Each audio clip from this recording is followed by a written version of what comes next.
Hey, sports fans, Larry here. It is Monday morning, the 21st of June. And why am I so effervescent? Because I'm at the 2021 U.S. Olympic trials. We waited 5 years, 5 years for this meet. And you know what? It was worth it. Day three was insane. We're going to start with the decathlon. I love the decathlon, and I didn't give it a lot of love over the last couple of days. And guys, I apologize. There's such a history with it, and it breaks my heart that our friends at Visa are no longer supporting it. Visa in the 90s under John Bennett resurrected the decathlon, and they brought in the living legends at the time, Bill Toomey, Bob Mathias, Bruce Jenner. Let's see who else they brought in, Rayford Johnson, Milt Campbell. And we got to interview them all, and my son, it was 6 or 7 at the time, was hanging out at these events with these, great Olympic gods. And they were talking to the likes of Dan O'Brien and Dave Johnson and Chris Huffins and, just the generation, the next generation of decathletes in the U.S. We have this great tradition that goes back to Jim Thorpe, who was totally screwed by Avery Brundage because Brundage competed against him, and Brundage then ended up screwing Jesse Owens too. But Jim Thorpe may have been the finest athlete of any generation. He won the modern pentathlon and the decathlon. Among the people he competed in the modern pentathlon was General George S. Patton, who wasn't a general yet. But I've digressed. But Thorpe lost his amateurism because I think, and I'm not making this up, I think he's making $5.60 a day playing semi-pro baseball. And it paid for his meals, man. But the idea of sports back then was it was for privileged white guys. Women weren't competing. Black athletes surely weren't competing. And working class white guys weren't competing. Guys like Lon Myers, one of the finest sprinters from 100 meters. I think he had the American records from 100 meters to the mile. And he would do these handicap races where a guy would drop a couple $100 and he'd give you a 150-meter start. And he'd catch you before 400, and people would watch this stuff, So Myers, made about $4,500 a year back in 1891, 1892. A lot of money off betting at races, but that was a working class man's thing. But the decathlon goes back, the tradition of it goes back to the ancient Olympics. Before, I had been disappointed because I heard a lot about the decathletes the last couple of years, and I apologize. I hadn't been doing my homework, but boy, are we sending a team to Tokyo. And it came down to the 1500. These guys had to either, play the game or they were going to get their butt kicked. I mean, Steve Bastien, the silver medalist, had to run 422. He got 797 points, which gave him a score of 8,485 for the silver. That was his PB, and he qualified for the Olympics. Zach Simic, who's been around for ages, and I just love his name, but I also love that his family's always around. He took third, 84.71. He had to run 440 for 676 points. Garrett Scantling, man, I'm telling you, this kid has got medal written all over him. 8,647 points. PB, let's see, what did he do? You just need to appreciate the 2 days of hell he put himself through. 10:53 in the 100, 7:61 in the long jump, 15:91 in the shot, 2:05 in the high jump, and 48.86 is how he ended day one with 44.94. Pretty damn good score. Second day, 110 hurdles, 13.88. I'm impressed. 48.17 in the discus, pretty good. 5.15 in the pole vault. Yeah. I mean, Zach went 5.55, just to let you know. Jav, 64.21. That's moving Javin. And then 4.57, he kind of pulled the Dan O'Brien in the 1,500. I love Dan. Dan detested the 1,500, as do most decathletes. But Garrett strikes me as a guy, if he has to run a 440 to get a medal, he's going to do it. So we've got a nice team. Garrett Scantling, 86.47 PB. Steve Bastien, 84.85 PB. And Zach Simic, 84.71. And a tip of the hat to Harrison Williams in fourth, 83.06. Joseph Delgado from the Naval Academy in fifth, 81.61 a PB. And Kyle Garland in sixth at 81.40. Love the decathlon. Totally rocks. Okay, let's get our men's hammer throw. Love the men's hammer throw. And, one of the guys at McThrows predicted that Rudy Winkler was going to get a national record, okay? And Rudy from Tracksmith threw 82.71, a national record and a meet record. That was in his second throw. Let's talk about his series. 80.75 he opened with, 82.71 second. That's 271 feet, 4 inches for those of you who flunked metric. We're listening to Cheap Trick during that time. Third throw, 80.98. Fourth, 82.10. Fifth, 79.61. Sixth, 80.28. Just how good was he? Any of his throws would have won. Second place, Daniel Howe, throw deep club. He's got the Olympic standard too, 79.39, which is 260 feet, 5 inches. And in third place, Alex Young, unattached. He's got the Olympic standard, 78.32, 256.11. Connor McCullough, who's been around for ages, 74.64 at 244.10. So men's hammer throw, we've got a nice team going there.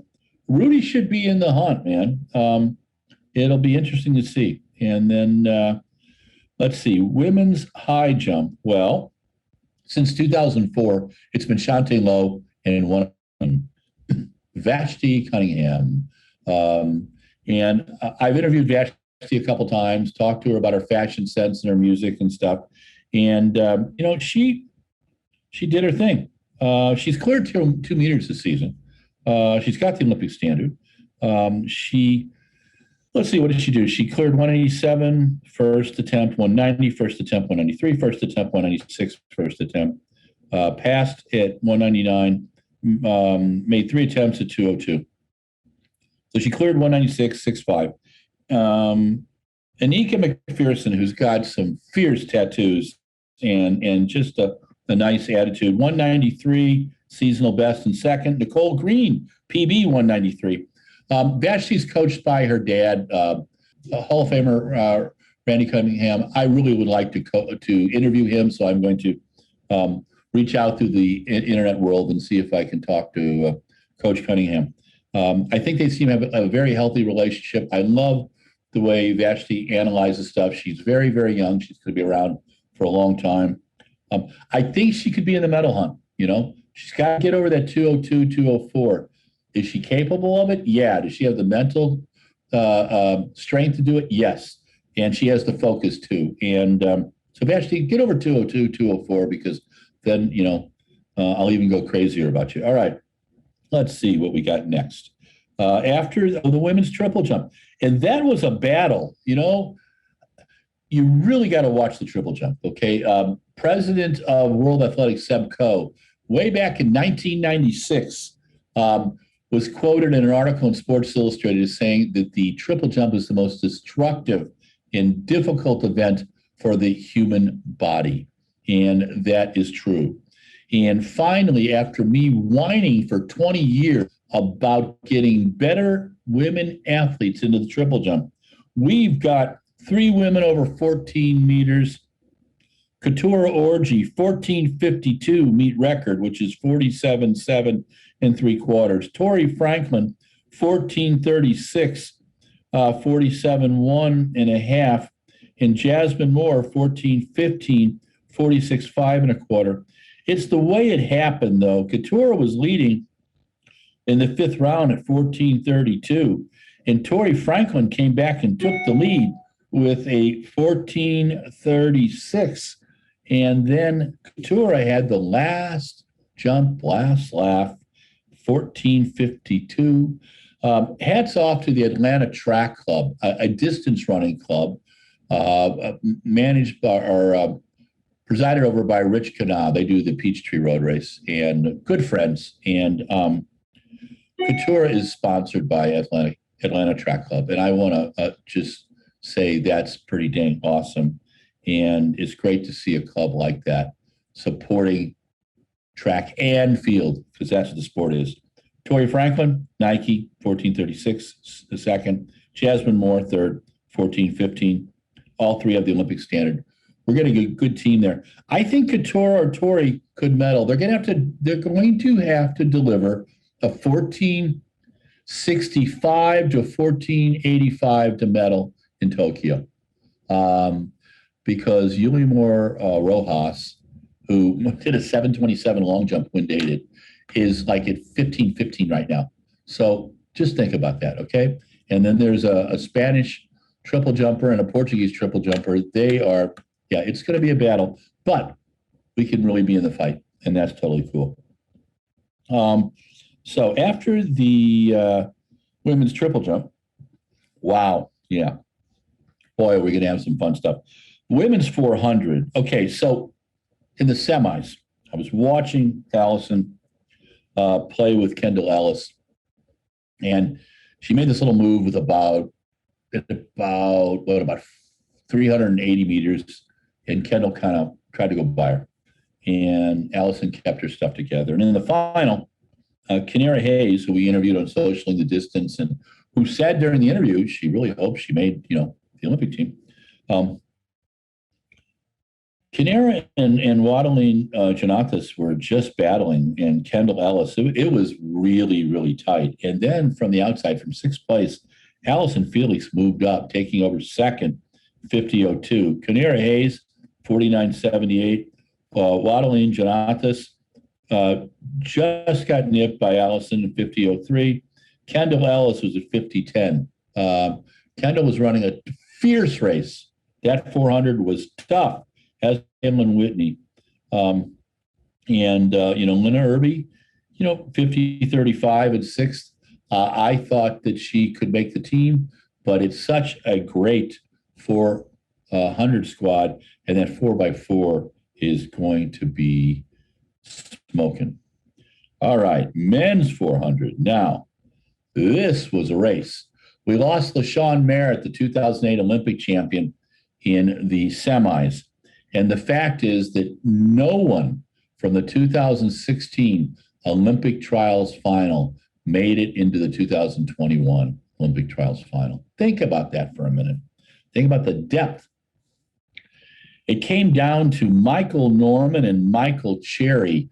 They came off the turn, and at 300, it was Raging Bull, man. And Cherry was not letting up. And Michael had to call in that super gear, and he delivered with the seasonal best of 44:07. Michael Cherry, 44:35 PB. What a race, Michael. And Randolph Ross, 44:74 from North Carolina, A&T. Trevor Stewart, teammate, 44:90 in fourth place. Vernon Norwood, one of my faves, 44:92 from New Balance. And Elijah Goodwin, 44:94 in sixth place. The top seven were under 45 seconds. Will London was eighth in 45. Reminds me of the 2004 quality of that performance. So are we putting together a good team? Yes.